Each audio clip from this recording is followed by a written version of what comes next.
പാർട്ടിക്കാരായി പോകുന്നു അറിയാതെ. കാരണം കല്ലെറിഞ്ഞവർ അബൂജഹലിന്റെ പാർട്ടിക്കാരാണ്, കൂക്ക് വിളിച്ചവർ അബൂജഹലിന്റെ പാർട്ടിക്കാരാണ്. നിങ്ങൾക്കറിയില്ലേ അബൂജഹലും കൂട്ടരും പറഞ്ഞതായി ഖുർആനിലെ 41-ാം അധ്യായം 26-ൽ പറയാ, ബഹളുണ്ടാക്കിക്കോളി, കൂക്കിക്കോളി. ഖുർആൻ ഓർക്കുമ്പോ ലാ തസ്മഉ ലിഹാദൽ ഖുർആൻ, ഖുർആൻ ഓതിക്കേട്ട കൂക്കിക്കോളി, ബഹളുണ്ടായിക്കോളി. അത് അബൂജഹലും കൂട്ടരും പറഞ്ഞതാ. ഇനി നിങ്ങൾ ആലോചിച്ച് നോക്ക്, ആ ചര്യ ഇക്കാലത്ത് ഒരു കൂട്ടർ പ്രാവർത്തിയാക്കിയതിന്റെ അർത്ഥം എന്താ? അതിന്റെ അർത്ഥം? ഓലാര മില്ലത്തിലാ? അബൂജഹലിന്റെ മില്ലത്തില്. കൂക്ക് കേട്ടവരോ നബിയുടെ മില്ലത്തില്. ഇത് മനസ്സിലാക്കാൻ സക്കാഫി പട്ടം കെട്ടണോ? അതുകൊണ്ട് എനിക്ക് നിങ്ങളെ വഷളാക്കരുത്, നിങ്ങളെ വഷളാക്കരുത്. നിങ്ങൾ കൂക്കുന്നതിന് ഞങ്ങൾക്ക് പ്രശ്നമൊന്നുമില്ല. കൂക്ക് കേട്ട് വളർന്ന പ്രസ്ഥാനം അത്. കൂക്കിയരും കഴിഞ്ഞ ദിവസം ഞാൻ പറഞ്ഞില്ല, ആദിക്കാട്ട് കുളങ്ങരയിൽ മുസ്ലിയാർ പറഞ്ഞു എനിക്ക് മൈക്കിലൂടെ പറയണോന്ന്. ഞാൻ പറഞ്ഞോളൂ. അയാൾക്ക് മൈക്ക് അങ്ങോട്ട് കൊടുത്തേ.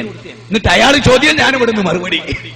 അവസാനം പറഞ്ഞു നിങ്ങൾക്ക് തൃപ്തിയായ വേണ്ടി. ആ തൃപ്തി എന്നെ പോയിക്കൊള്ളിയാം, ഞാൻ പോട്ടേന്ന് അങ്ങനെ പോയിക്കൊള്ളിയാം. അസ്സലാമു അലൈക്കും. ആലോചിച്ചു നോക്ക്, എന്തേ നമ്മുടെ സ്റ്റേറ്റ് പാലികര്, ഇതൊക്കെ എന്തൊരു മര്യാദയാണ്. അതുകൊണ്ട് ഈ വക കാര്യം, ഈ നാടകങ്ങളൊക്കെ നമുക്ക് അവസാനിപ്പിക്കാം. ഒരു കാര്യം ഞാൻ അല്പം വളരെ ഗൗരവമായി പറയട്ടെ. കേരളത്തിലെ എല്ലാ പ്രദേശത്തും മുജാഹിദുകൾ പ്രസംഗിക്കുമ്പോ സുന്നിയിൽപ്പെട്ട ഒരൊറ്റ കുട്ടിയും കൂക്കുകയോ ബഹളമുണ്ടാക്കുകയോ ആക്രമിക്കുകയോ ചെയ്യരുത് എന്ന് കാന്തപുരം ഉസ്താദ് ഒരു പ്രസ്താവന പുറപ്പെടുവിച്ചാൽ, ഞാൻ പറയുന്നത് അള്ളാഹ് തൗഫീഖ് ചെയ്ത 5 കൊല്ലം കൊണ്ട് കേരള മുജാഹിദുകളുടെ കയ്യിൽ നിൽക്കും. തിരിച്ച് ഞങ്ങൾ പറയങ്ങളോട്, ഞങ്ങളെ മുജാഹിദ് സെന്ററിൽ വന്ന് പ്രസംഗിച്ചോളി, ഞങ്ങൾ എതിർക്കൂല. പക്ഷെ ഞങ്ങൾ നിങ്ങളെ സെന്ററിൽ വന്ന് പ്രസംഗിക്കും, നിങ്ങൾ കേട്ടാ മതി, ഞങ്ങളും കേൾക്കാം. അങ്ങനെ ഒരു കോംപ്രമൈസിന് തയ്യാറായാൽ പിന്നെ വല്ലാതൊന്നും സഖാഫിമാര് പുറത്തിറങ്ങൂല. പക്ഷെ ഇവിടെ എന്താണ്? അക്രമമാണ്. മക്കത്തുണ്ടായത് അനുഭവം. അതുകൊണ്ടാ മക്കത്ത് അംഗസംഖ്യ വർദ്ധിക്കാതിരുന്നത്. ഹുദൈബിയ സന്ധി നിലവിൽ വന്നപ്പോ 1 കൊല്ലം കൊണ്ട് 7000 ആൾ വർദ്ധിച്ച്. കാരണം എന്താ? ആർക്കും വയലേറി, ആരും എതിർക്കൂലെന്നായി. അതാണ് ഇന്ത്യൻ ജനാധിപത്യം, ഇന്ത്യൻ ഭരണഘടന, Indian constitution, the preamble of constitution. Indian ഭരണഘടനയുടെ ആമുഖം ഫണ്ടമെന്റൽ റൈറ്റ്സ് എന്ന് പറഞ്ഞ് നമുക്ക് അനുവദിച്ച അവകാശം. അതുകൊണ്ട് മുജാഹിദ് പ്രസ്ഥാനം ഇവിടെ ഒരു വലിയ കാര്യം പറയാണ്.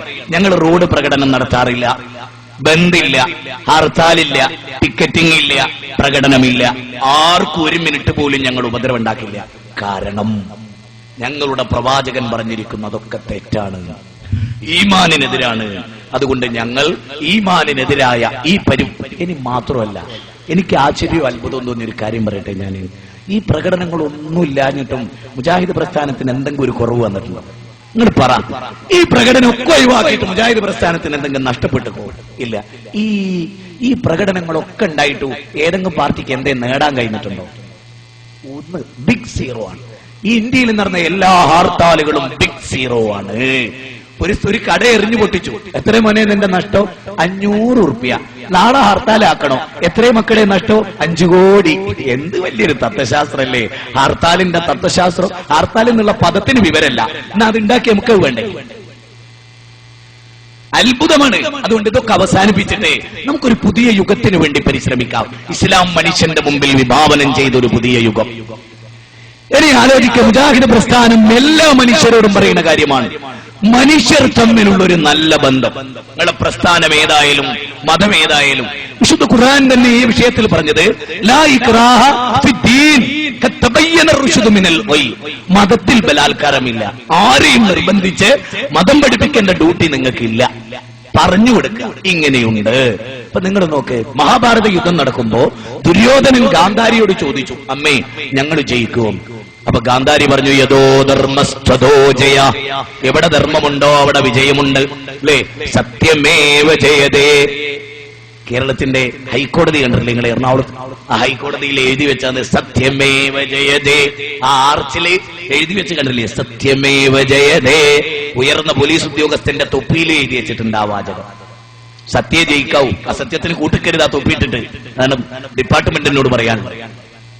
അപ്പൊ സത്യത്തിന് വേണ്ടി നിലകൊള്ളുന്ന പ്രസ്ഥാനമുണ്ടാകണം. ഈ കാര്യങ്ങൾ പറയാം. ലാ ഇക്റാഹ ഫിദ്ദീൻ, മതത്തിൽ ബലാത്കാരമില്ല. ഖദ് തബയ്യന റുശ്ദു മിനൽ ഗയ്, നന്മയും തിന്മയും വേർതിരിഞ്ഞു. സൂറത്ത് ബഖറ 2-ാം അധ്യായം 256-ാമത്തെ വചനമാണ്.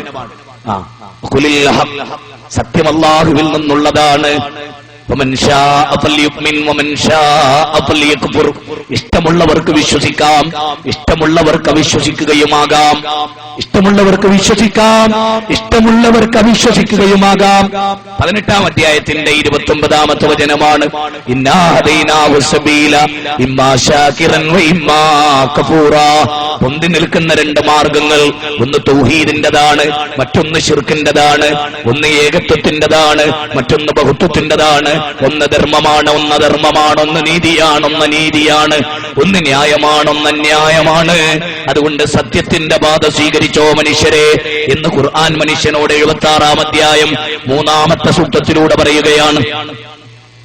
ഇനി ഒരു ചരിത്രത്തിലെ സംഭവം പറയാം. സുഹൈൽ ഇബ്നു അംർ.